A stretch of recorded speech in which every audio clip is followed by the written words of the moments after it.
Alice and I are always looking to be more healthy, and we were just talking about how fasting is one of the best ways to do that, but it's so hard. But the great thing about Prolon is that's not what you're doing. It's not that you're not eating for 5 days. Instead, you're using their science-backed program to convince your body you're fasting. You guys, this 5-day program really is amazing. It comes beautifully packaged and it does all the thinking for you. Each day is its own box. And by following their program, I know I just feel so much better.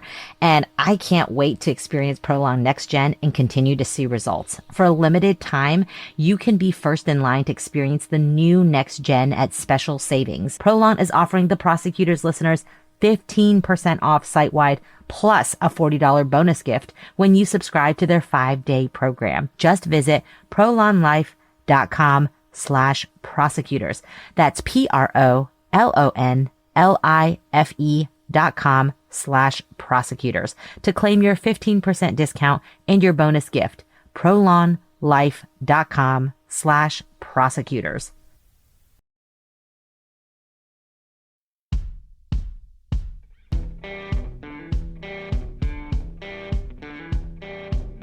I'm Brett.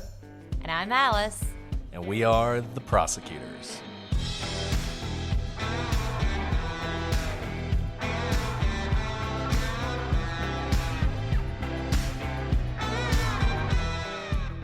Today on the Prosecutors, we move on from the conspiracy and look at the evidence in the Karen Reed case.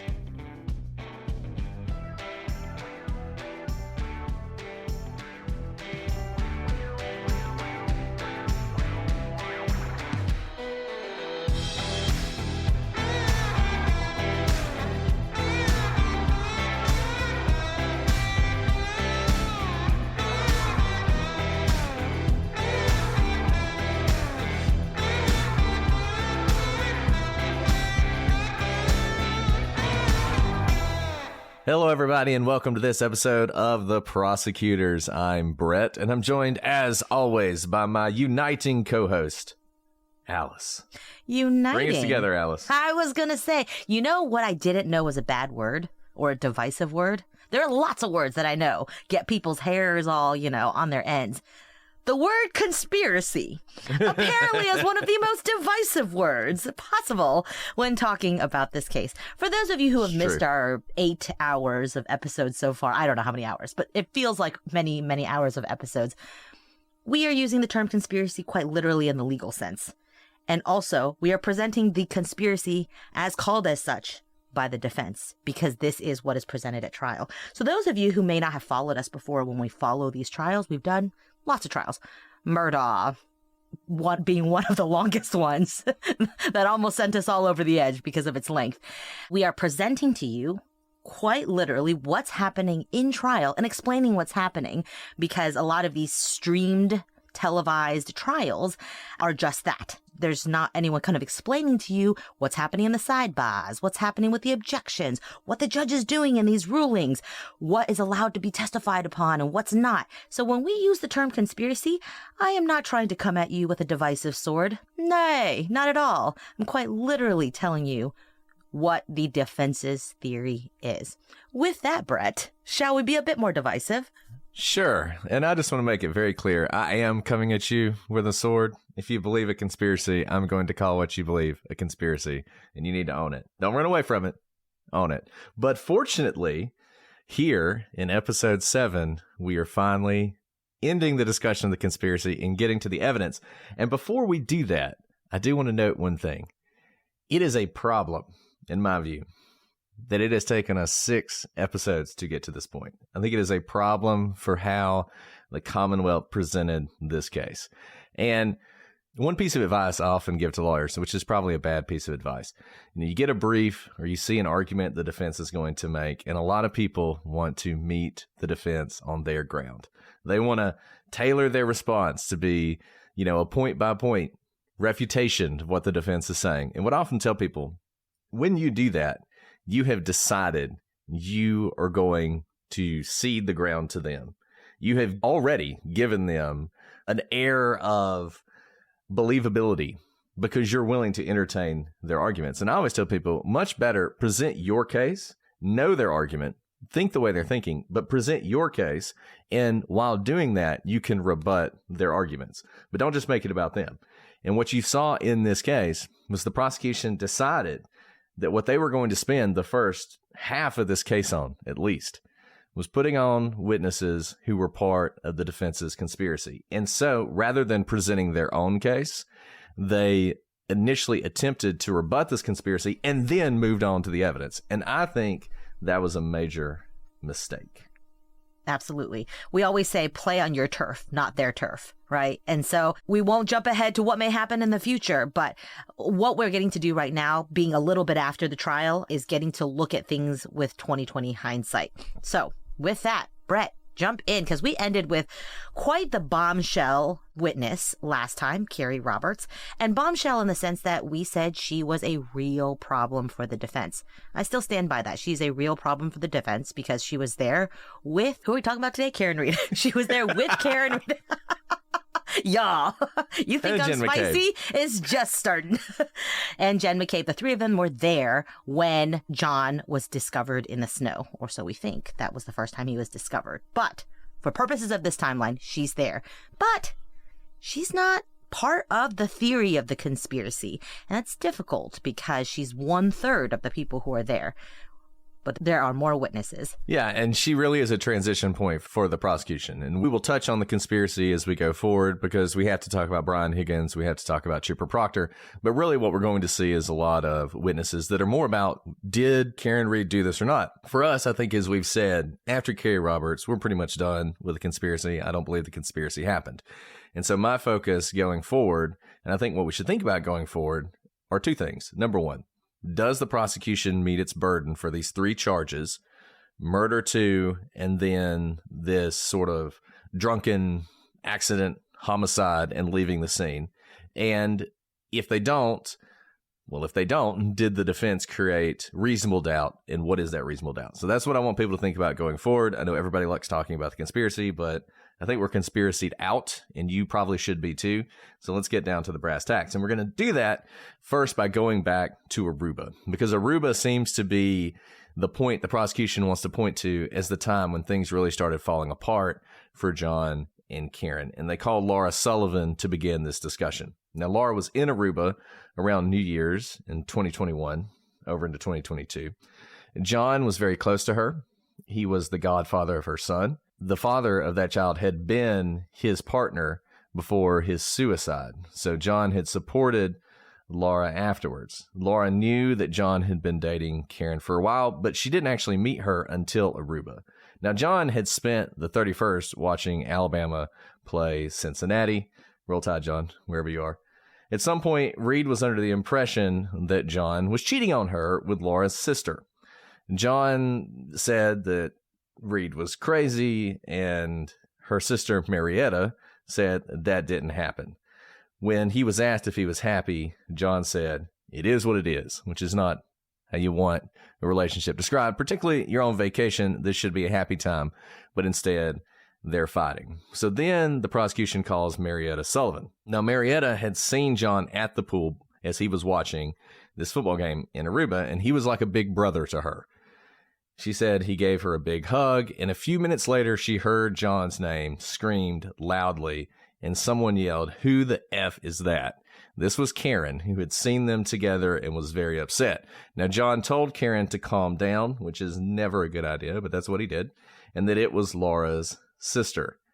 Marietta told Karen, "Nice to meet you," at which point Karen said she could go F herself, at which point Marietta said, "F you too," which is quite the response. But you can see this Aruba trip was not a happy trip for John and Karen, and it sort of underlies these ongoing concerns about their relationship and questions about whether or not everybody was being faithful in this relationship, which is going to be something we discuss more when we talk about Brian Higgins. Absolutely. So it doesn't just stop there with the allegations against Marietta with respect to maybe fidelity here. Brian Higgins, we've heard his name a lot. Remember, he is the ATF agent. He went to the bar that night with his good friend Brian Albert.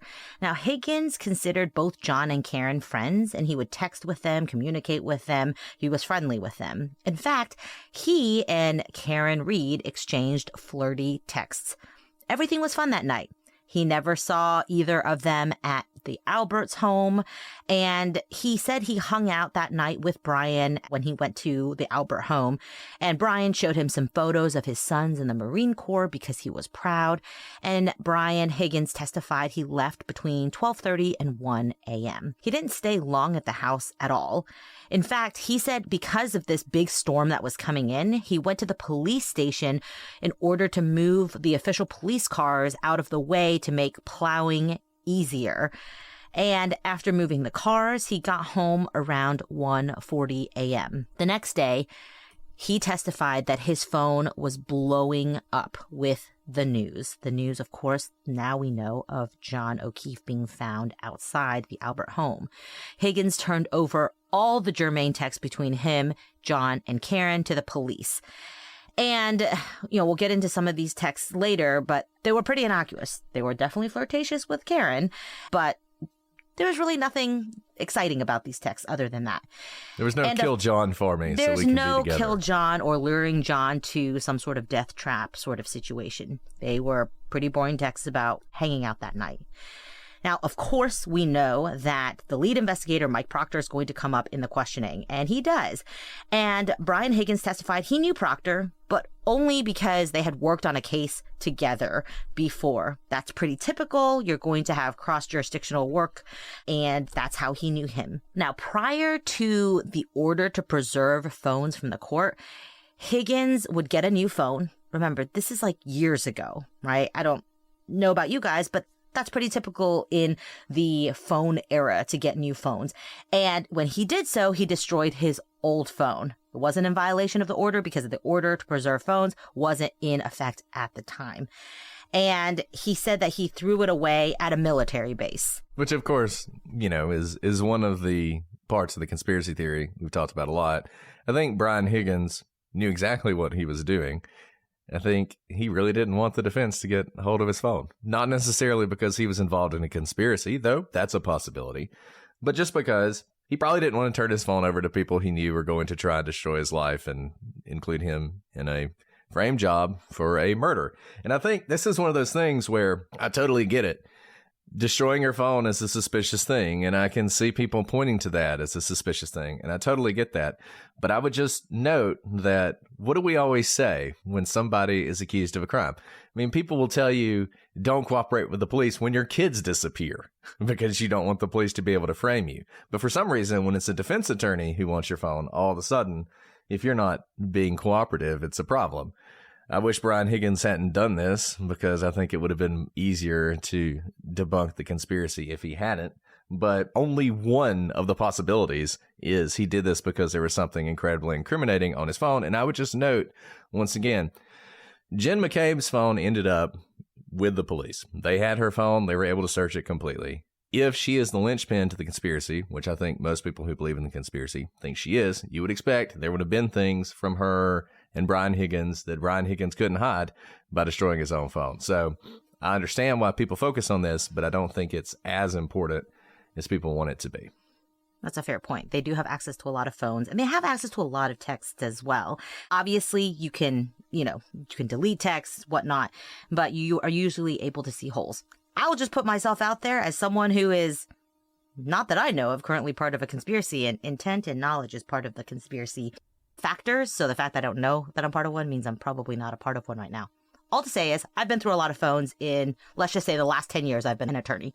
And I know many, like iPhones or Amazon, they give you trade-in value for your phones. I've never in 10 years traded my phone in once. I've never tried to get the $20, $100, whatever value.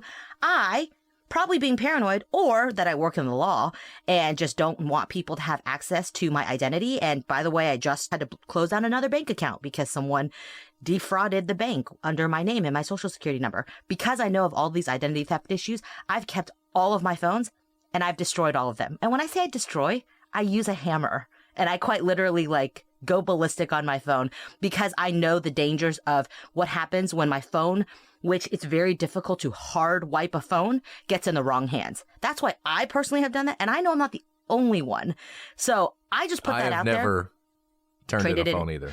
Okay. I'm with you 100%. So other people I'm only offering this as a counterpoint to everyone who says, if you destroy a phone, there must be some ulterior motive or you're hiding something. There are lots of reasons not to. And I would say because of the concern a lot of people have with their privacy and with identity theft, many people choose to go that route. Get this, adults with financial literacy skills have 82% more wealth than those who don't. From swimming lessons to piano classes, us parents invest in so many things to enrich our kids' lives. But are we investing in their future financial success? With Greenlight, you can teach your kids financial literacy skills like earning, saving, and investing. And this investment costs less than that after-school treat. Start prioritizing their financial education and future today with a risk-free trial at greenlight.com/Wondery. Greenlight.com/Wondery. Ryan Reynolds here from Mint Mobile with a message for everyone paying big wireless way too much. Please, for the love of everything good in this world, stop. With Mint, you can get premium wireless for just $15 a month. Of course, if you enjoy overpaying, no judgments, but that's weird. Okay, one judgment. Anyway, give it a try at mintmobile.com/switch. Upfront payment of $45 for 3-month plan, equivalent to $15 per month required. Intro rate first 3 months only. Then full price plan options available. Taxes and fees extra. See full terms at mintmobile.com. This is a mini meditation guided by Bombas. Repeat after me. I'm comfy, comfy. I'm cozy, cozy. I have 0 blisters on my toes, blisters. And that's because I wear Bombas, the softest socks, underwear, and t-shirts that give back. One purchased equals one donated. Now go to bombas.com/Wondery and use code WONDERY for 20% off your first purchase. That's BOMBAS.com/Wondery and use code WONDERY at checkout.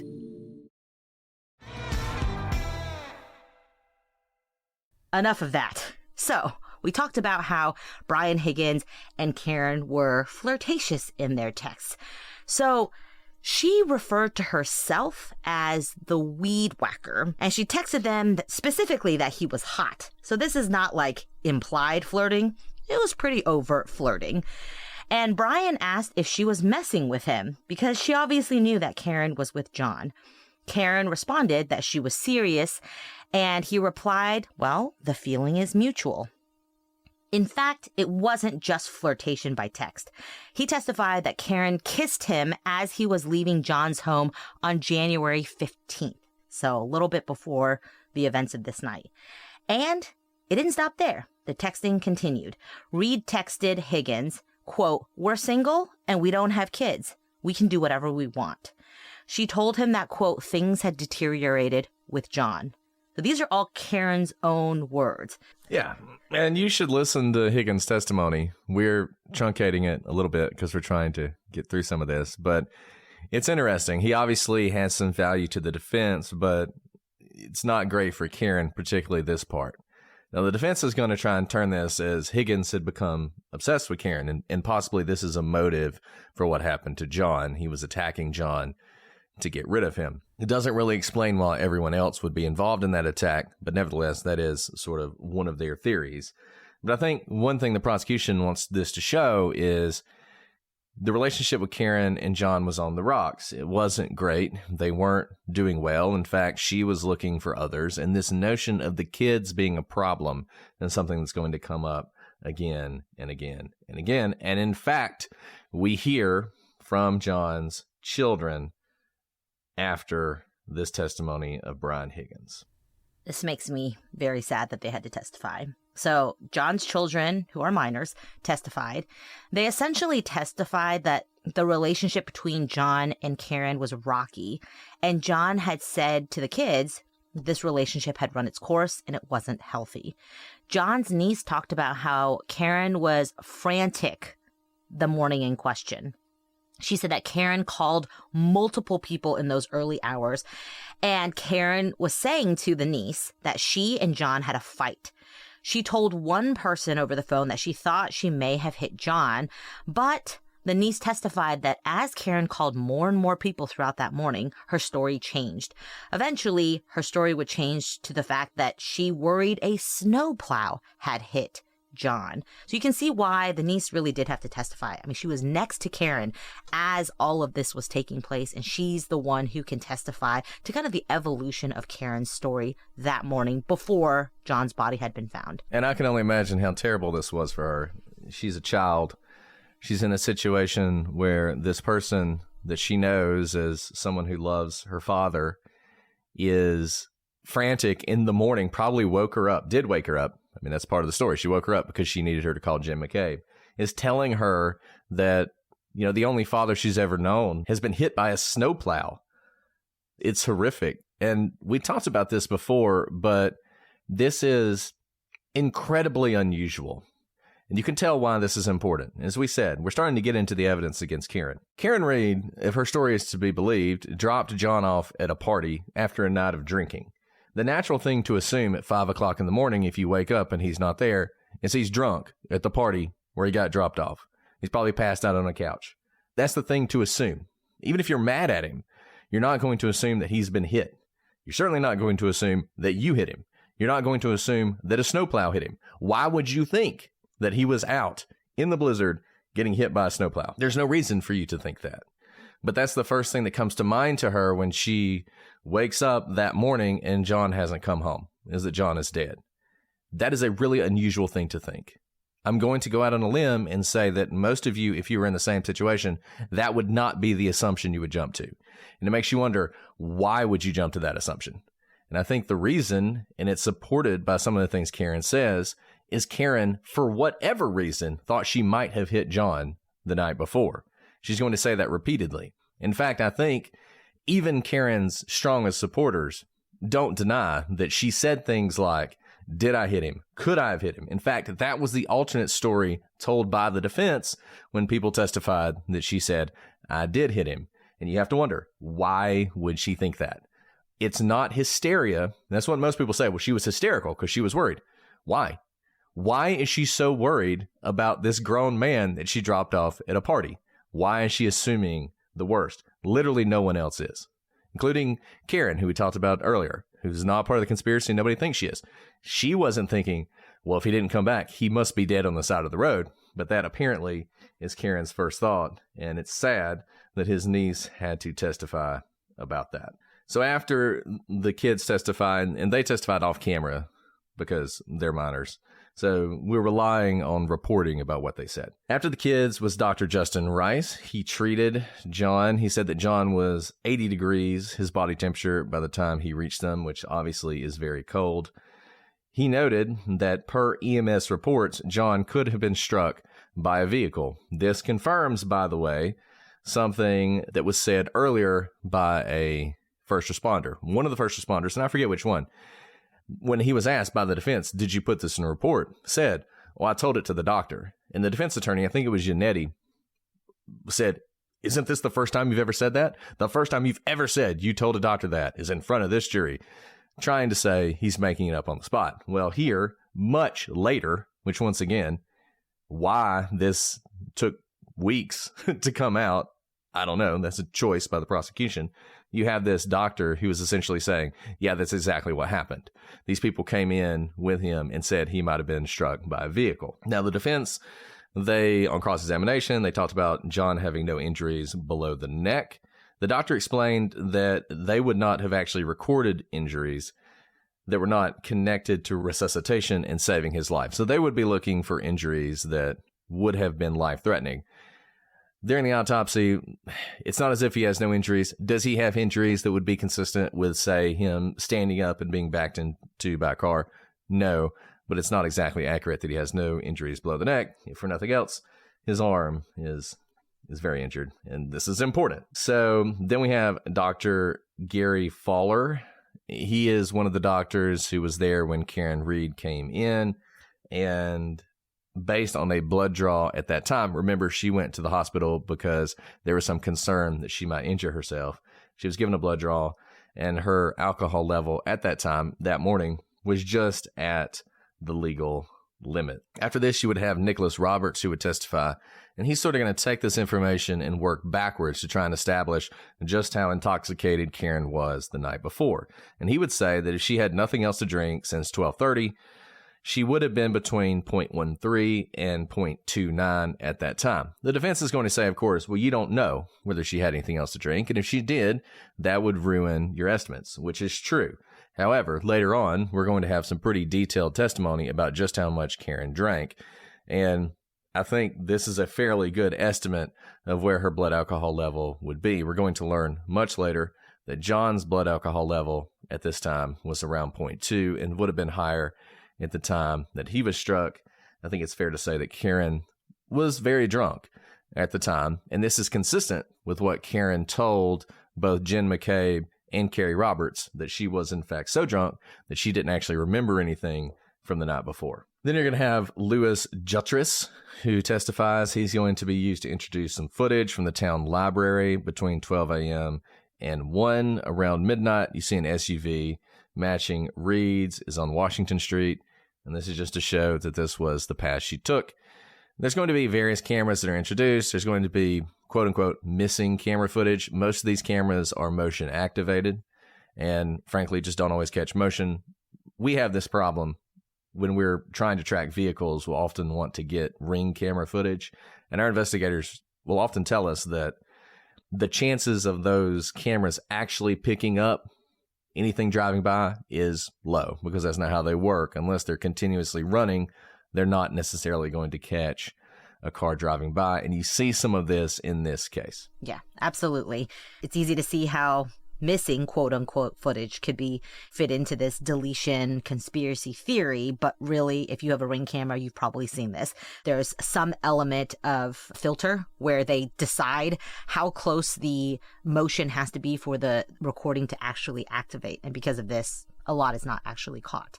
Okay, next on the stand is Kevin O'Hara. He's a state police lieutenant, and he worked for the Special Response Unit. Now, he said that they arrived around 5 p.m. to begin a grid search of the area where John was found. Of course, a grid search is exactly what it looks like, where you work methodically. So John's body has been taken away. You know, resuscitation efforts are kind of paramount when you first get there. But now that kind of all the hubbub has died down, they're going, square by square to make sure they cover everything. Remember, this is the same day. The weather conditions are still pretty horrid. But even so, Kevin O'Hara testified that they found multiple pieces of red and clear tail light. 6 or 7 pieces, in fact, and they found the sneaker that John was missing. Remember, he showed up at the hospital with just one shoe. Now, all of the items had been buried in the snow, and he said that they searched for about an hour and 15 minutes until 6:15 p.m.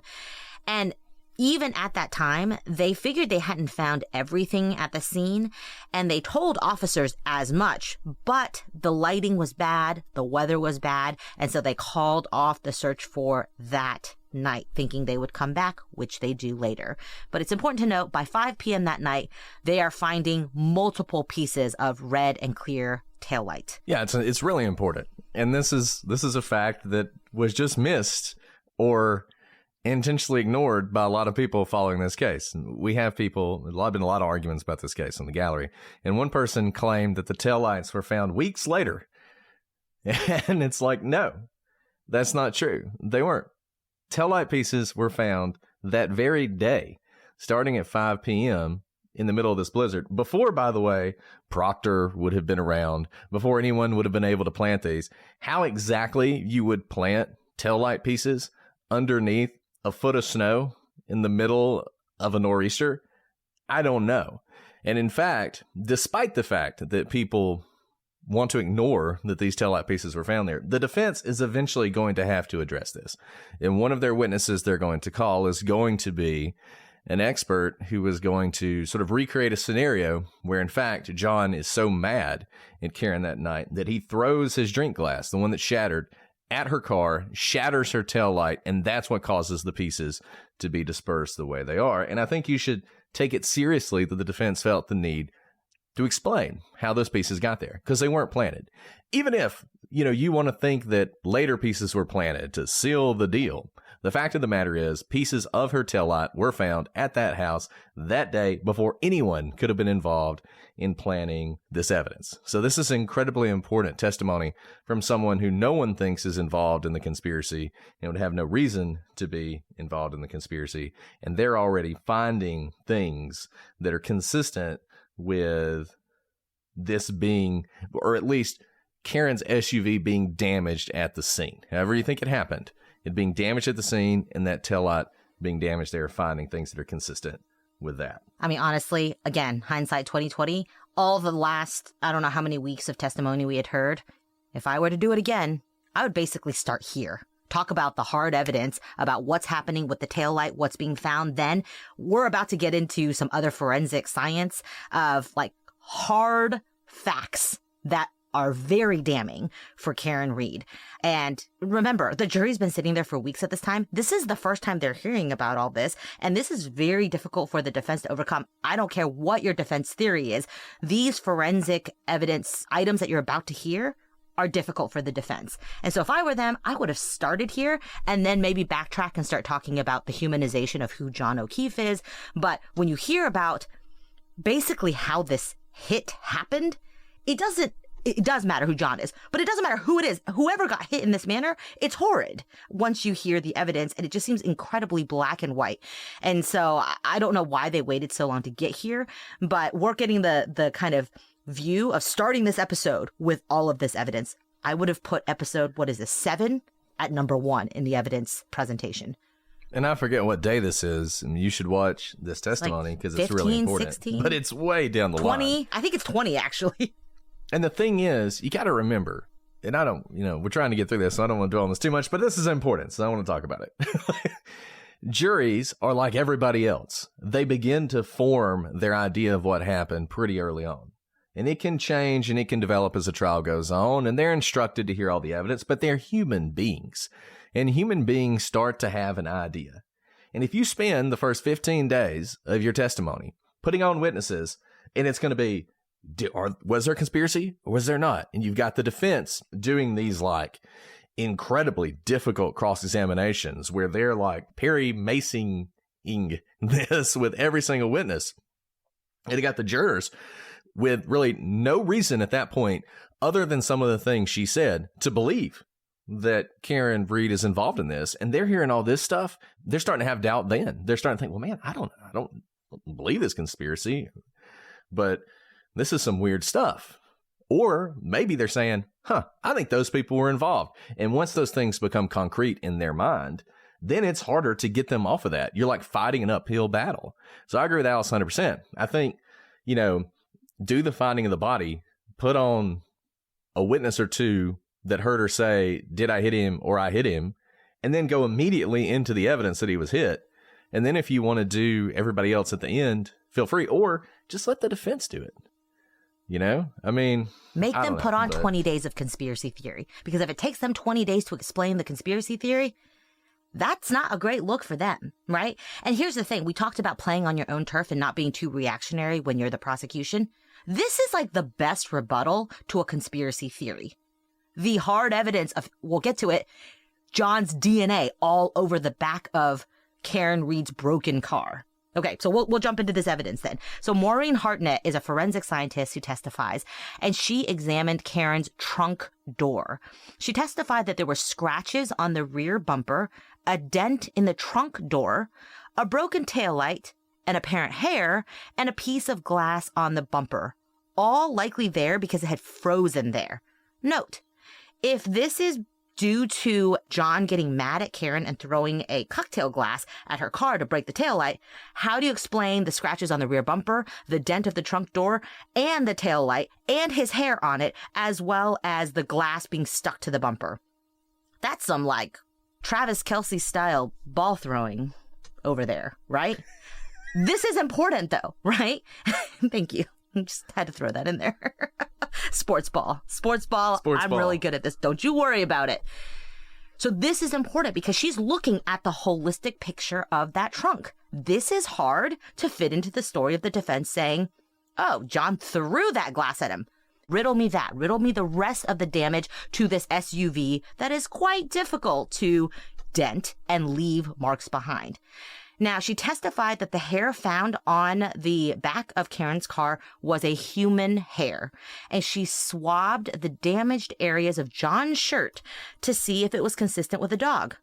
Here's where they're being reactionary and responding to the whole Chloe theory, that Chloe, the German Shepherd from the Alberts home, attacked and killed John, or was part of the killing of John, part of this conspiracy theory. And she determined that there was no dog DNA on John. She also checked his clothes for dog saliva under a special light and found none. I do think you probably at some point want to put that on.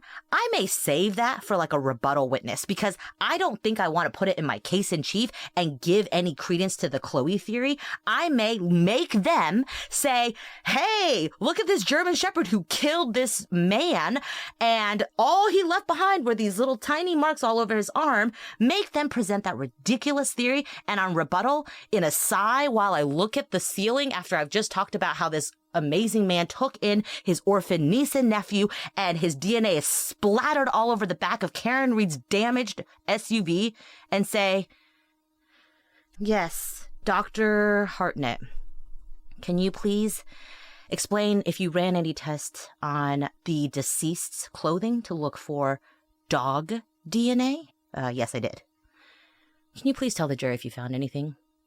No, not at all. Dog hair? No. Dog saliva? No. Your Honor, we pass the witness. That's what I would do, because I would say so few words to make their theory look like trash that it is. Instead, when you put it in your case in chief, you seem so offensive that you have to respond before they've ever even really put on any evidence that Chloe is this murderous dog. That's a better strategy, I think, in storytelling. And that's exactly what they should have done. The defense is going to put on an expert to talk about how she thinks the wounds look like dog bites. And there's no rebuttal to that. And in their mind, I think the Commonwealth is thinking, well, we already addressed that, and I'll address it in the closing. No. Call the witness and ask 3 questions, like Alice said, and just show, like, okay, she looks at it, she sees dog bite. Well, this person actually did science and found no dog DNA. That's a much better way to do it. But the prosecution is falling all over itself to try and rebut this conspiracy theory. And they're just making it, like Alice said, they made the conspiracy theory for the defense. The defense didn't have to put on any conspiracy theory witnesses. I mean, they put on the snowplow driver, which I guess is kind of one. But that's it. The conspiracy theory was already made for them by then. And this is not second guessing, because in real life, it felt like a mistake. And we talked about that. But that was the path that they chose.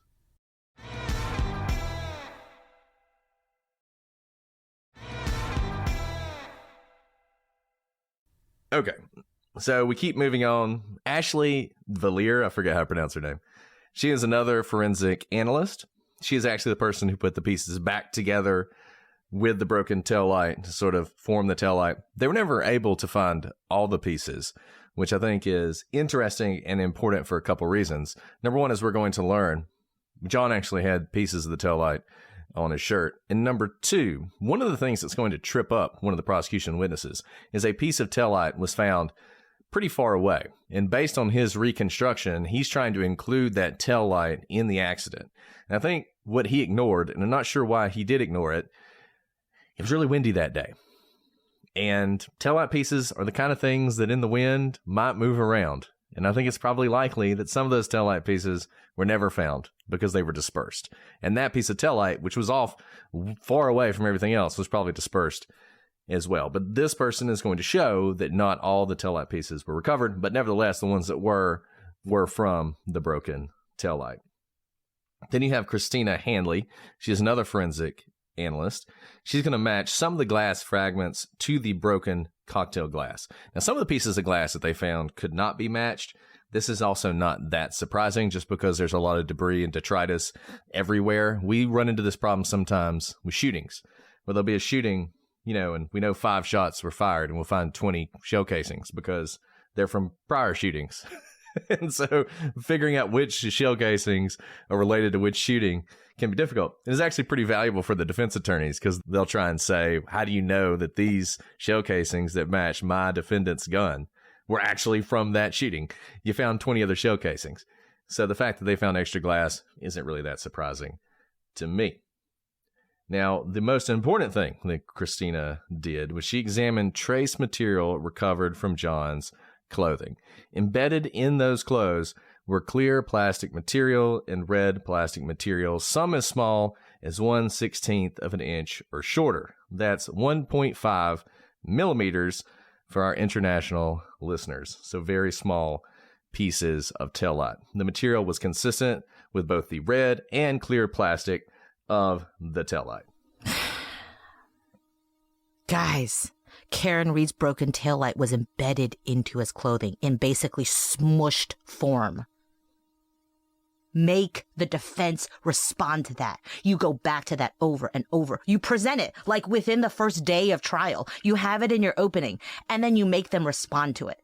We're talking, think about something that's been crushed, right? Not just broken, not just like shards. I've broken glasses all the time at home. We're talking about you broke the glass on the floor and then you step on it and it like grinds into the bottom of your shoe. I don't wear shoes in my house, neither does John O'Keefe. But that's what we're talking about. Tiny bits embedded into his clothes. That's a bad fact for the defense. And they really get a pass. I think if you do this over again, there's a lot you can talk about because the way this was presented allowed the defense to gloss over some of the most damning evidence against Karen Reed because they had basically let the story of their defense take a life of its own. And because that was the framework by which the trial was running, all the other stuff didn't fit on that framework, so it didn't matter. You have to rebuild this framework. Build a framework around the hard forensic evidence of Karen's car being all over John O'Keefe's body. And that's the framework. Fit that conspiracy within the framework. Then you begin to see how the conspiracy doesn't physically fit into that framework. And then you completely change the framework of how the jury thinks about the case. It's one thing to get John's DNA on the taillight, which we also have. It's another thing to try and come up. How did they do this embedding of these tiny pieces of taillight into the clothes? What a brilliant thing to think to do. If you're doing the conspiracy, if you're a proctor, and this is part of the conspiracy, that you're like with tweezers, taking very small pieces and jabbing them into the clothes to make it fit. And the amazing thing, and once again, the absolute failure of the prosecution, the number of people who don't even know about this. The number of people, once again, I'm going by the gallery, who did not know that there were pieces of the taillight found in John's clothes. A lot of them. A lot of people didn't know that. People thought that was made up. and you have testimony from this person who, once again, even under your most generous theory, is not part of the conspiracy. At worst, someone else planted this on these clothes for her to find. But she's finding this. And these are the things. The defense was fantastic when it came to the people who were at the house, cross-examining them, making them seem suspicious, creating for the jury and for the person who's watching this vast movie-like conspiracy, murder on the Orient Express, where all these people are involved in this for some reason. But when it came to this stuff, they really didn't have a whole lot to say, because what do you say about this? You sort of imply, well, maybe Proctor was involved. That's the best you can do. It's just hope that Proctor and the things he's going to do and the things he's going to say are going to carry your water for you. And the jury's going to believe, well, I know this is damning, but can I really trust it because of Proctor's involvement? That's the best you can do. This is devastating for the defense. But like Alice said, it is such a minor piece of the prosecution's case. It is something they barely talk about, and you just want to beat your head against the wall that this was not more of a focus and that this wasn't the focus of the prosecution's case. So now we have Trooper Buhinick. Now, he received a call at 6:44 a.m. that morning telling him there was a body in a snowbank. He called Proctor, which I think is interesting. I'm not exactly sure why Proctor was the one he called, but Buhinick is the first guy involved. He's the one who brings Proctor into it.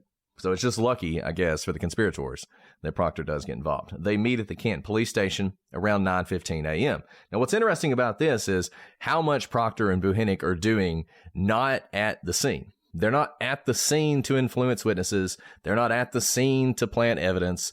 They're not able to do that during this period because they're doing other things.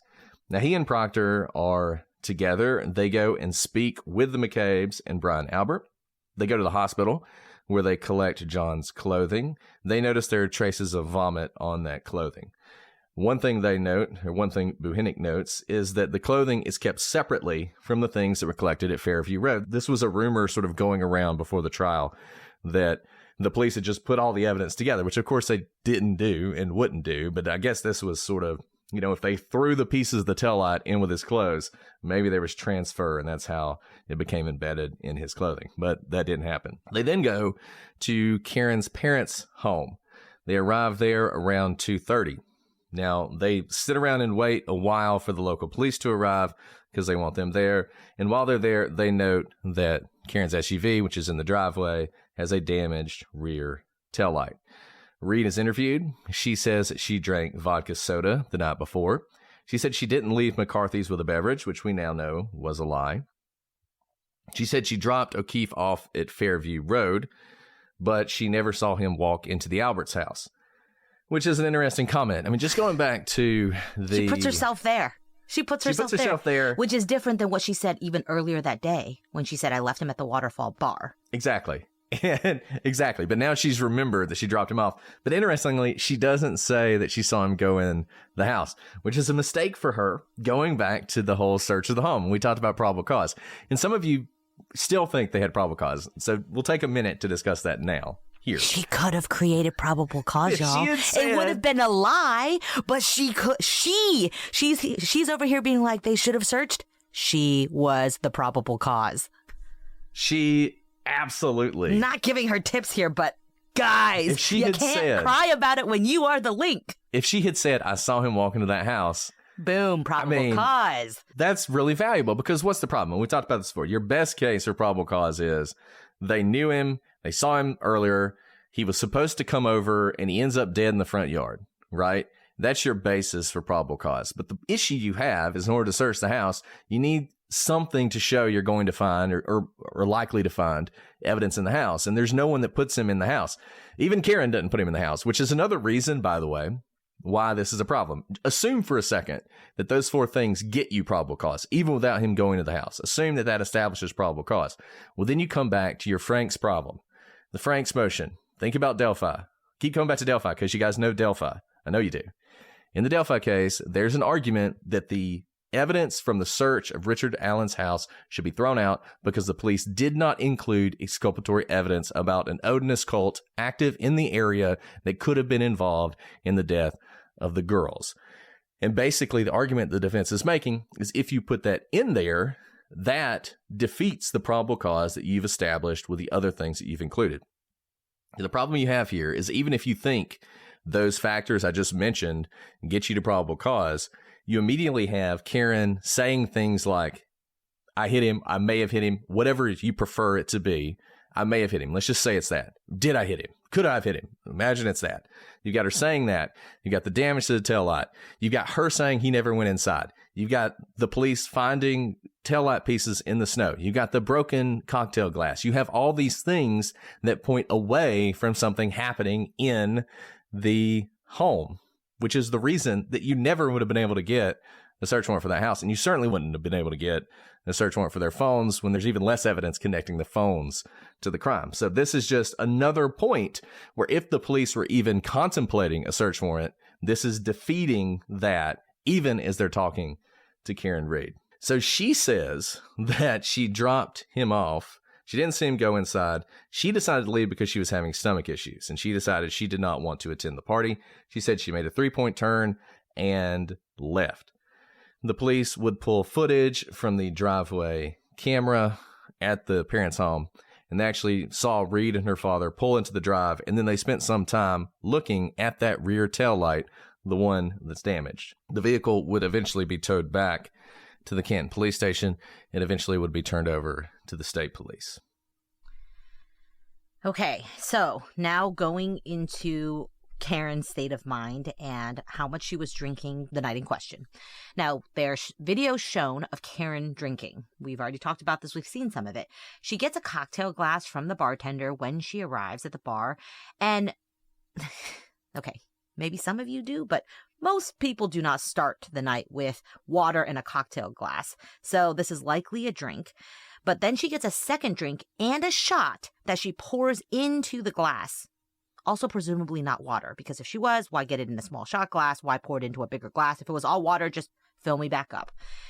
Then she gets another drink and another shot that she pours into that drink. So we're up to 5 drinks in a very short period of time. All told, we see Karen with 9 drinks. So even if 1 or 2 are water, that's a lot of drinks in a relatively short amount of time. And I would say her BAC matches kind of that drinking pattern that night. On February 3rd, the crime scene texts are back at Fairview. I understand why the defense has to push back on this. They need to force the Commonwealth to prove it. I mean, some of the charges are that she was drunk. So absolutely, push back on this, force them to prove it, raise every bit of reasonable doubt you can raise. The fact of the matter is she was drunk, and we all know it. So we should just accept that. She's definitely drunk. Everybody's drunk. And you can tell everybody's drunk because they say that neither Karen nor John seemed drunk. They were both really drunk. All these people were drunk. That affects this case. It affects Karen. And as I've said before, the interesting thing about the drunkenness is the second-degree murder is really affected by how much she drank. If you think Karen Reed was that drunk, it's really hard to prove second-degree murder. So it's interesting. The defense is in this very difficult place where they want to push back on this notion that she had so much to drink. But on the other hand, it is kind of helpful for them for the most serious charge that she's facing. So on February 3rd, the crime scene techs are back at Fairview.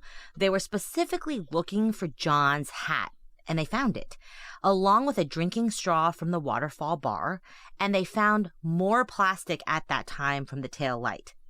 Note, it's not that they're finding the taillights for the first time now. They're finding more taillight. They found taillight the very day that John's body was found. Remember, we heard from the police officer who searched at 5 o'clock with the grid search, but he only searched for about an hour. Since that time, snow has melted. And so things which were previously covered are now viewable. So additional taillight was found at this time. Now, Ring camera footage from the O'Keefe home was also pulled. Weirdly, it didn't show events after 11:30 the night of John's death until Karen is pulling out and maybe bumping John's car around 5 a.m. So there's kind of this hole in between. This led to the speculation that that period of time video footage was deleted. Honestly, it could also just be one of many tech quirks in this case. So we're giving benefit of the doubt to both sides. You know, the defense was saying, oh, the prosecution has deleted all this footage or, you know, flipped mirror imaged footage and whatnot. Here, you could also say that it would be very convenient if Karen deleted video of her showing up after midnight with a broken taillight. We don't have that footage. But honestly, it could have just been that this is motion detected and the Ring camera didn't capture it. Now, on cross-examination, the defense focused on the fact that the troopers didn't search the Albert home. We've talked about this ad nauseum. We're not going to talk about it even more. And they were also asked about where John O'Keefe's clothes were kept. This implied that the clothes had been tampered with by the police. They have to do this, remember, because there's really bad evidence for Karen in those clothes. Now, the defense, other than asking questions about it and implying that there's some sort of bad actions on the part of the police, there's not really evidence of it. So they're suggesting it with their questioning, but that's just an argument that they're trying to make. The defense also harped on the Sally Port video being mirrored. So this honestly was a very embarrassing time for the prosecution. And basically the left was the right was the left. This matters because one of the taillights was broken, and that's the one they wanted to focus on. And this allows the defense to suggest that someone tampered with the taillight without the camera catching it because of the mirror image. They also suggest video from various places was deleted, but Buchanan explained that these cameras were motion triggered, as we've discussed. And, the mirrored video thing is something that people focused on a lot. Definitely an embarrassment and a mistake. I don't quite understand how, if you had seen it flip the other way, it's not as if you would see the other side of the car. If you're on a Zoom call, you can flip the way your Zoom is mirrored so that, like, the words behind you read the way they're supposed to. It's not like it shows your back, right? So it's not like by flipping it, they covered up what was happening on the other side. Now, what it does make you think is that you're looking at the passenger side and you're actually looking at the driver's side. So it's not great, but I think some people have taken it a little bit farther than they should. Now, what it definitely shows, once again, is the sloppiness of this investigation, and there was some sloppiness. And I think one of the things this case illustrates really well is, number one, there are always going to be mistakes. Number two, the police really did not go the extra mile in this case, which you would think they would have because there was a brother officer involved, but they just didn't. And there are a lot of places where, by not taking the next step, they give the defense an argument. And it's unfortunate. It's lots of things, like the Ring camera footage being deleted. It just feels like they asked Ring about it, and Ring said, "Oh, we don't really know. We can't really find it." I don't believe that. I think you probably could figure that out. Her car, the telematics on her car, there aren't any. I don't believe that. I think this reminds me of the Murdaugh case, where the state asked for the telematics on his car, and initially they said they didn't have any, and then, like, right before trial, they found it. I think that's out there, and I think it would have been very helpful, but they didn't take that extra step. And if you want to criticize the police, other than for the obvious we're about to get to, I think you can criticize them for just not doing everything they could have done. And while normally I sort of give the police a pass on that, because, as I've said many times, you never know which case is going to be the case that turns out to be a big deal. And so maybe you don't take every step you should take, even when you should take it. This one, they should have known.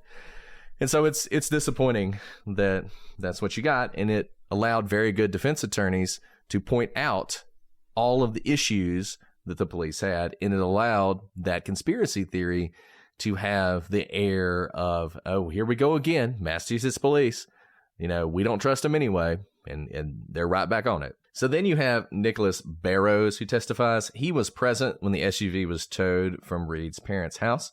He testified that the rear taillight was already broken at the time, which is a problem for the theory that it was later broken at the police station. Now, he described it as not completely broken, which is a little bit of a window for the defense, because they can say, well, maybe they broke it some more at the police station, so they could go back and plant some more of those pieces at the scene. But he also noted that there was snow caked on it. And when you look at pictures of the car from that day, you can see this snow. It was caked on the rear of the vehicle. And he is one of the witnesses who is not cross-examined, which I thought was a little interesting, because I think they could have gotten something out of him, but they don't cross-examine him. So we move on to the next witness, who was, without question, probably, I'm not going to say probably, just without question, the most important. The downfall of the case, let's be honest. Witness, and in many ways, the downfall of the case. And that is Michael Proctor. And Michael Proctor is the lead investigator on this case. He was brought in, as we said, by Buhinick. The beginnings of his testimony are very ordinary. He repeats much of the story that Buhinick has already said. He talks about how the SUV arrives at the Canton Police Garage just after 5:30 p.m. This is important, and will be lost in everything else that he says. But it's important because the grid search, the one that found the taillight pieces, had already begun at the Alberts' home at 5 o'clock.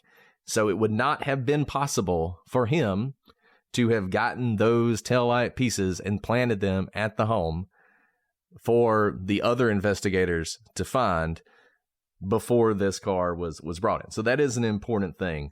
And once again, explaining those taillight pieces is something the defense is going to be so concerned about, they're going to have a witness who is going to talk about it. Now, Proctor does say that he was friends with Julie and Chris Albert, as well as Colin Albert.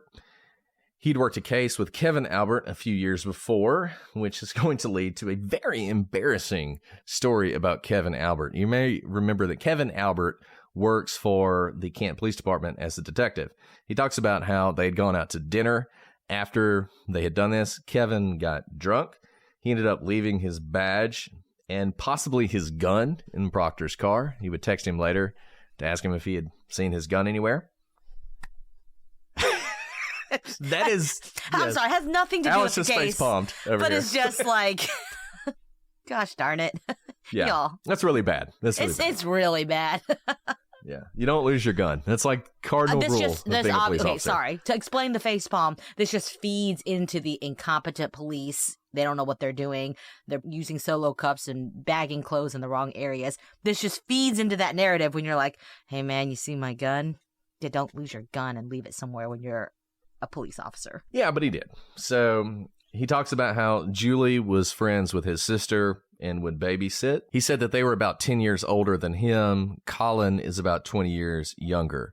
He called them acquaintances, his sister's friends. And look, it's not great that he knows these people. I thought this came across as pretty believable that he's friends with these people, but it's not like he's ride or die with these people. He's not as close to these people as some others are. But nevertheless, he has this connection, and it's going to be a problem for the investigation, particularly given what he decides to do. And what he decides to do is, we started this episode with talking about how careful we are with our phones. Some of us don't even trade in our phones to get the $100 value credit, and we may hammer the phone. He instead uses his phone as his broadcasting tool and texts so many inappropriate things, and the prosecution really has to face this head on, and they do. So during the direct, they talk about text messages in a group chat with his friends. And Proctor says he told his friends about the accident and that the person who died, John, was a cop. Now, one of the people on this text chain said the owners of the house where John was found would definitely receive some shit. But Proctor responds, nah, the owner is also a Boston cop. He went on to say that Karen Reed had hit John O'Keefe with her car, and that's how John ended up at the hospital. He said that Karen was a babe, but also a terrible word that starts with a C, with no ass. Proctor said the messages were unprofessional. That's like understatement of the year. And he testifies, yes, I should not have sent them. And I mean, look, go watch his testimony if you want, because they go through these texts in detail. And there are many, many, many, many, many, many awful things that he writes about Karen Reed that we will not repeat here, because, I don't know, we'll get kicked off every podcast platform because it's that terrible, right? I'm not excusing anything he says. It's as bad as you think.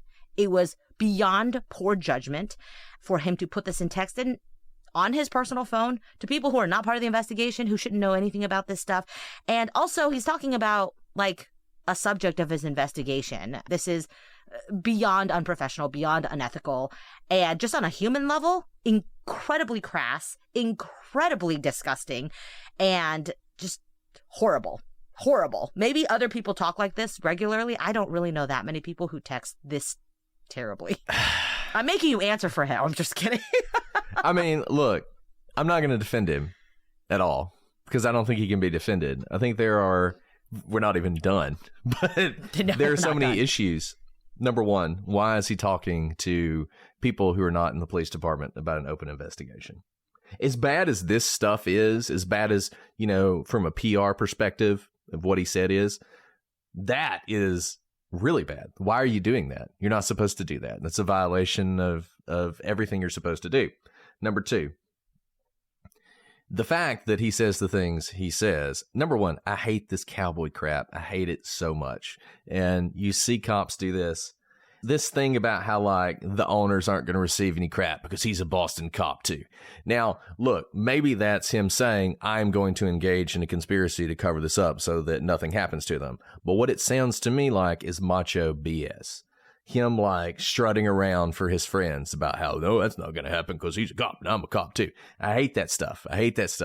And you see it all the time, and it drives you crazy. The third thing that's problematic is he's saying all this stuff about Karen Reed early on, including the fact that he thinks she hit John with the vehicle. Now, look, there's evidence for that, but obviously when you do that, what is it going to do? It opens you up to accusations that you prejudged the case, that you're engaged in tunnel vision, that you ignored evidence to the contrary, and that you can't be trusted as an investigator to follow up leads. And it's important that you be able to trust. When an investigator tells you, we didn't search the house because we didn't have probable cause, you want to believe that. You want to believe you can believe him, that was his professional judgment. If the only person saying that was this guy, you couldn't believe it because he's made it very clear that it doesn't matter. In his own words, it doesn't matter. He's not going to search that house. Now, look, there's other reasons to think they couldn't have, but he's replaced that with the macho BS. Everything he did was a violation of his solemn duty as a cop. And don't try and defend it because you shouldn't. He should be held to a higher standard. Now, look, could he have these feelings about someone he thought killed a fellow officer? Absolutely. And every officer feels this way. The cop who arrests a guy who rapes and murders a 6-year-old, guess what? He's got some very negative views about that defendant. He feels a certain way about that defendant. But most of those cops are so professional, and it's always amazing to watch interrogation videos with police officers who despise the person they're talking to because of what they did and how professional they act and how they carry themselves because that is their job. And Proctor fell down on his job. He damaged this case, and it may very well be that a police officer will never get justice because of his actions, and he should be held to account for that. And it is so frustrating to see something like this in this case.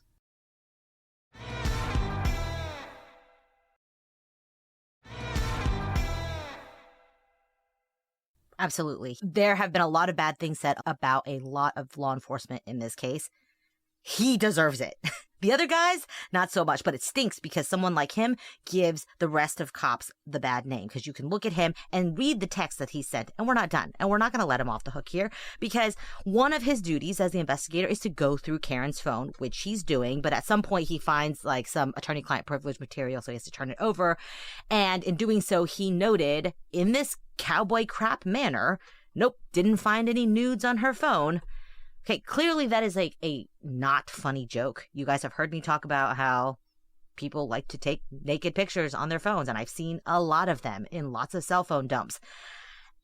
It's crass. It's disgusting. I don't joke about it. When I see it, I don't want to see it, but he's basically being a cowboy because he is looking at a woman's phone, right? And he's trying to be like, oh, look what I get to do in my job.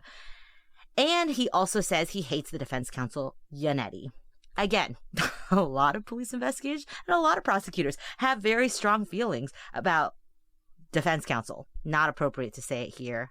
Honestly, this is the least bad of the things he says because it doesn't have to do with Karen Reed. Everything he says about Karen, just bad.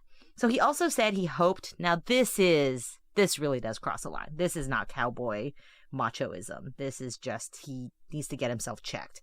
He says he hoped Karen Reed would kill herself. This is where his emotions get the better of him. What Brett was saying, he's not carrying himself with any professionalism. He also said that Karen was a nut bug with a leaky balloon knot, referring to her Crohn's disease. So making fun of something she really can't control, which is an autoimmune disease. And I just want to say one other thing about this. You might be thinking, well, what's the difference between thinking it and saying it? If you think this, you could be biased too. Okay, sure. Absolutely. But here's the thing. We've talked about this before. No one, not police, not prosecutors, not defense attorneys, not jurors, not judges, no one is without bias, preconceived notions, assumptions, everything else. But not putting this stuff into text is a sign that you can control your bias and you can act in spite of it. And you can do your job in spite of it. And you can control your emotions. And when you can't control your emotions and you can't control your bias, it is a legitimate question whether or not you can be trusted with the evidence in a case. Now, some of the things he's going to be accused of doing seem so far beyond anything he could do that it's silly. But it was absolutely appropriate for the defense to focus on him.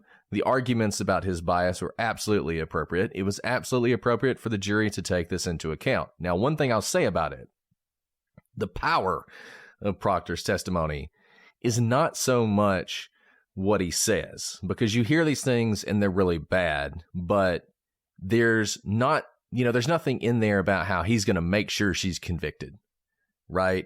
things that lead you to think he's planting evidence or anything along those lines. And you can say, well, would he really put that in text? Not a great question to ask about Michael Proctor, because apparently he'll put anything in text, but there's nothing along those lines. So, how far does this take you? I'm not sure. But the thing about Proctor is he gives the jury permission to ignore logic and reason and to endorse emotion. He gives you a justification for essentially jury nullification. Jury nullification. I mean, literally, I want to draw the distinction here, right? Because the things that he does, terrible, terrible, terrible, terrible. You can take some of what he says, like he's not going to get any crap because he's a Boston cop, as indications of conspiracy. But this is not a silver bullet of he's laying out the conspiracy plan, because first of all, he's not talking to the people who are alleged co-conspirators. So this is not actually like a floor plan of what the conspiracy is. But what it allows everyone to think is, this is not okay. This is who is like supposed to be investigating this case. It leaves a bad taste in my mouth, and that bad taste is called jury nullification. That bad taste is something very different than reasonable doubt. Okay? Those are two different things. Jury nullification, totally allowed by the jury, by the way. And when you have something this egregious, this is the specific type of thing that pushes jurors to want to do something like jury nullification. For those who may not know what jury nullification is, it's that the evidence is there, and you may even believe that the person is guilty of what they're charged, but you don't think they should be convicted because, dang, these are some bad acts by the lead investigator. That's jury nullification. Not that you don't think the person did it, or that the evidence shows they did it, or the prosecution proved it. It's that you don't care. Despite all that, this guy, he's so dirty, he's so bad, he's so terrible. I don't even care. Let Karen go, because she can go, because Michael Proctor is horrible. That's jury nullification. Okay, so the defense suggested that it was Proctor and not Karen who deleted various videos from the Ring camera. Talked about the deletions. It's hard to imagine why he would do this. Like, Ring said that there was no digital footprint for who deleted the footage. I bet that actually exists somewhere. This goes along with him being so bad that you could just peg anything you want on him, right? Man, he's making fun of this woman for her autoimmune disease. He's making fun of her, derriere, and calling her words that you should never call anyone, a woman or otherwise, or someone you're investigating. He probably deleted video too. Probably framed her for murder. He's probably capable of anything. He's probably Hitler himself. That's what the defense is getting the jury to think. And they can be led along with it because he's given them enough rope to hang himself. Jason Blair in the chat just mentioned Mark Furman, and that is so right. Mark Furman and all the things he had said and done before the O.J. Simpson case allowed the jury to ignore the evidence because, bloody glove, Mark Furman probably planted it. DNA in the car, probably Mark Furman. And you're going to see this from the defense again and again and again. When we're talking about Jen McCabe's phone, why is it that when they do the forensic analysis, they don't actually find anything incriminating on her phone? Well, guess who had it first? Proctor. So he probably went in there and got rid of all the evidence. It's just pretty much everything. Oh, maybe he took some tweezers and planted the taillight pieces in the clothes. I mean, who knows? Maybe he washed the clothes, so there's no dog DNA on them. I mean, he could be sort of pegged with anything, and it is a, whatever you want to call it, an on goal, a home run, a grand slam, slam dunk. I mean, it is just, for the defense, it is a hugely valuable thing. And I do have a question for you, Alice. Where would you have put him in the case? Because this is a tough one. Where do you put him to minimize the damage that he's done? They've stuck him pretty much in the middle, which may be the best you could do. But what are your thoughts on that? I think that's the best you could do. I think you start with all the forensic science because, what you've done is you've built the case, and he doesn't affect that, right? There's so many other people. You have scientists, you have other people who have nothing to do with Proctor kind of analyzing the evidence, who see the taillight broken at 2:30 p.m. the day of, well before the broken taillights are found at 5 o'clock. And then you stick them in the middle like you do a crap sandwich, right? You got really good evidence, you got the crap in the middle, and then you kind of end with the humanizing effects of who John is, what a great man he is, and then I would sandwich all of that, wrap all of that in with testimony at the beginning with, oh my goodness, I hit him. End with, oh my goodness, I hit him. That's what I would do, is kind of bubble wrap him in the middle. You're not hiding him. That's how you deal with him. That's how I think, because you don't want it to be the last thing the jury hears before they go deliberate. You don't want it to set the stage at the beginning. So I think he has to be in the middle. No, I think the middle is the best you can do. The middle is the best you can do. I don't know what else you can do. And that's where they put him. He's a problem. He's a problem, hands down. And you have to address this. So there's just not getting around it. And by the way, that shows you it's not a crooked prosecution. They didn't try to bury this. They brought it all out. And I don't know how you could. Bad. You can't. You can't bury it. The best you can do is front it and hope. Here's what you have better next time is he's faced consequences since that time. Right? True. I mean, he said all the right quote unquote things, right? He's like, this is despicable. Shouldn't have said it. He did show remorse. I think it's real because he was facing real consequences for it. And they might need to take more serious actions because honestly, if this is the way he runs this case, he runs other cases like this, right? Like he's probably loose with his words in other cases. And we've talked about this before. You know, Giglio information is information that's detrimental that would lead you to believe an officer may be biased or may have committed improprieties in the past, and it can destroy an officer's career. And we have been really hard on him, and that's justified. But I will say part of me does feel bad for him because doing this, he has destroyed his career. He's done, or he should be done, as an officer in any serious capacity. He cannot be trusted to run a case. He cannot be trusted to testify because of this. And, you know, whether that's fair or not, and I think it probably is, I feel some sympathy for the fact that this guy just totally blew himself up by being just a complete moron on so many levels. And it may not just be this case that suffers because of it. Alice is absolutely right. This is not the only case he's handled, and this is not the only place I think this will come up, and that's the way it's going to be. And let me be clear about this again. This is not defending anything he's done, but I think everything really was laid out in the open. All the texts were read, all of his, trust me, they dug into him. The defense did, right? Because this was their golden ticket to jury nullification and potentially a mistrial or acquittal. He was their silver bullet. So they dug into him. So everything came out in this trial. It blew him up. It blew up his career. With all that said, horrible things. You've heard us say just how horrible it all is. I don't get crooked cop from this. I get incredibly stupid, unethical, poor judgment, probably shouldn't be a cop kind of guy. No, I agree. I agree. I think if you want to argue tunnel vision, absolutely. I think that is perfectly legitimate.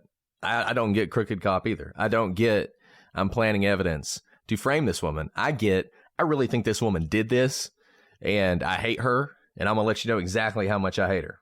I get legitimate hatred of her, which leads to tunnel vision. I don't think implies that he framed her. So, you know, the problem is I don't know that most people watching or the jury get past, as we've talked about, the emotion of hearing the terrible things he says to that point. Look, he's going to make no friends when he calls Karen Reed, no matter how you feel about her. You may dislike her greatly, but when you hear her called the C word, it's hard to come back from that, man. It's really hard to come back from that. We got a lot more to talk about, and that's fine because you guys love this case, right? I mean, that's the thing that we've learned is how much you love this case. Every time we have to do another episode, I cry and die a little on the inside. Yeah. And it's like some of you are like, I wish you'd quit talking about this, but me too. Most of you. Me too. We have that in common. Wait, but we're going to get through it, by goodness. Gosh we're going to cover the whole thing. We have to be so thorough. Why can't we just cut loose? Because that's not the way we do it, Brett. You know, I was thinking about that, how other podcasters would be like, well, let's move on. And I can't not finish a book no matter how much I hate it. I can't not finish writing, a brief. You don't just stop writing a brief. You got to finish your work. We're finishing our work here, guys. We are finishing our work for you.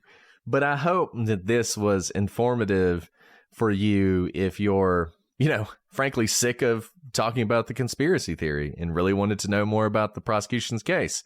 It would have been nice if the prosecution had put on more of its case a little bit earlier, but it chose not to do that. And that is something that I think can be analyzed and can be criticized. But we'll be back next week with more of this. Alice, I know we've got a little long, but do you want to do a question? We haven't done one in a while because these have been really long episodes. We can absolutely do it. And look, I mean, y'all are passionate about this case, and I get it. I get that you're passionate about this case, but breathe a little. I mean, it has been, we have done some controversial cases. We did JonBenet Ramsey and we did Adnan Syed, and those are like, you know, the summer days compared to this. You know, it's just those are the good old days of everybody getting together. People are as at each other's throats about the Karen Reed case as any case I've ever seen, and I really don't understand it. I was going to say, honestly, I'm a little bit confused by the emotions, but, you know, follow your emotion, I guess, but keep it civil, y'all. Okay, questions. Okay, questions. Okay, I haven't answered this question. We'll see whether you do, Alice. This is from Miss Bananas. Miss Bananas wants to know, have you ever experienced an interruption in the Matrix? Do you believe in this? Now, do you know what she's referring to? I do. I knew. The glitch in the system. Yeah. I have a story. All the time, first of all. Okay. Go. I want to hear your story. No, if you've got a story. No, I want to hear your story. I want to hear your story. So back when I lived in Boston, my wife's probably watching this right now, and she knows exactly the story I'm going to tell. So I would take the red line into the city, and then I would take it back to, I can't remember, Porter Square. I would take it back to Porter Square, and then I would walk back to Cambridge. And so I'm walking down Mass Ave, and it's this beautiful spring day. I mean, just a wonderful day. I can still feel, it's the nighttime, but I can feel like the wind on my face. And I'm walking down the street, and there's a couple walking towards me, and they have this beautiful black dog, just a great looking dog. And as I'm watching them walk past me, I'm looking at the dog and I'm thinking, wow, that's a nice dog. What a nice night to walk your dog. So I continue to walk. So they walk past me, headed towards Porter Square. I am walking towards Cambridge. I keep walking. About 5 minutes later, I kid you not, off in the distance, I see a couple, a perfectly lovely couple, walking this beautiful black dog. And as I'm watching them and they get closer and closer, I'm like, those are the same people. That is the same dog. And so as I'm like getting closer and closer to them, I'm getting more and more freaked out. And I'm thinking, how could they have gotten around me? How could they have gotten to where they're now walking towards me? And I walk past them looking at the dog, and I'm just like, I have no explanation for this. And I stop and I go in a store and I actually call my wife at the time and I tell her what happened. I'm like, I do not understand this, but this insane thing just happened to me. And from that point forward, we've always said that like there was some sort of slip, like I slid through to another universe or something. I mean, it was so bizarre. And I remember that to this day and I never forget it. And I can't explain it. Yeah, the world around me glitches all the time, but I think it's from lack of sleep. And it's never freaked me out because I just assume that my brain is glitching and it's not the world that's glitching. So I think it's slightly different. I see glitches all the time. I just assume the problem is me and not that we're in a universe of the Matrix. I'd be fine if we are, personally. You'd be surprised, Alice. You'd be surprised. Who knows? Does anyone else's brain glitch like that, though? Like that scene in The Matrix when there are the glitches, that happens in my brain when I haven't slept. And this is why I find the brain so fascinating, actually, because I do think our brain is like a matrix. So, like, the Matrix is not that far-fetched because I think our entire brain, the way it works, is, in fact, the Matrix. Because we've talked about how, like, your brain fills in different concepts and everything you perceive is actually an alternate, is AI anyways. Because it's your brain being, like, the highest functioning computer that we know. Except we only use, 20%. Well, I want you guys out there to write in your craziest I want to hear these glitches. Story. I want to hear it. This is going to be an October episode. I can feel it. Yeah. We will read the best ones on the show. So send them in. If you want to ask a question, leave a 5-star review. You can, all the 1-star reviews we're getting from all the people who are very upset about our Karen Reed coverage, many of which will appear on TikTok very soon.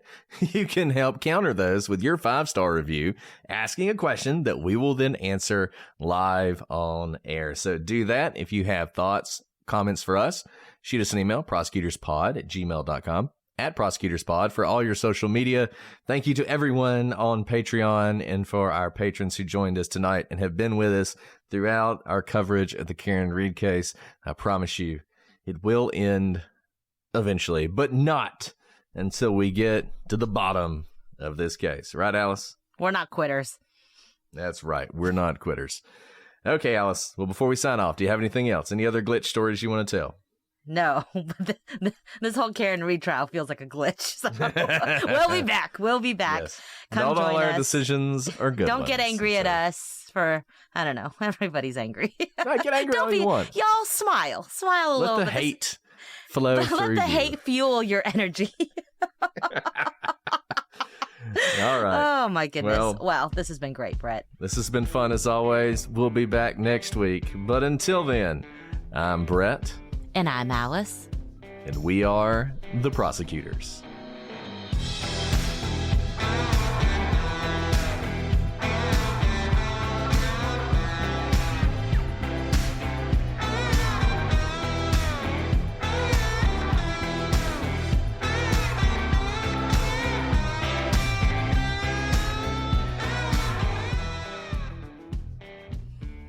Going live. Going live. Okay. You know it's summertime because, you're right. It gets, hotter and hotter in the closet. Yeah. And I was wondering, I was recording earlier today, and I was like, it was raining, and this is upstairs, and I was like, can you hear the rain on the recording? I don't know. I don't know. Time will tell. Time will tell. It's We'll not find like out I can't eventually. listen back, but... Okay. I'm ready. Let's get through this. Ooh, let's do it.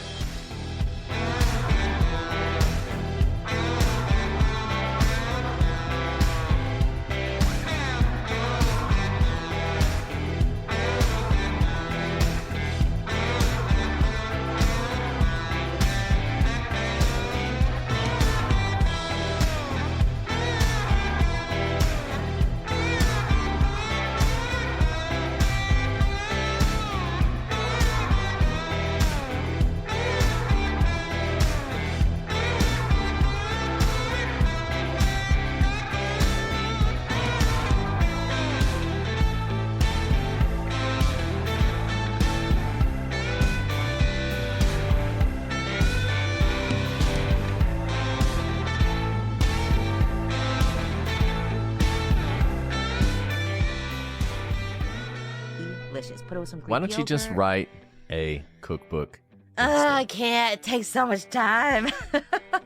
I'd rather just give away my recipes for free. Okay, but learned. You can put whatever dried fruits you want in it. Don't put dried mango. Dried mango is my favorite.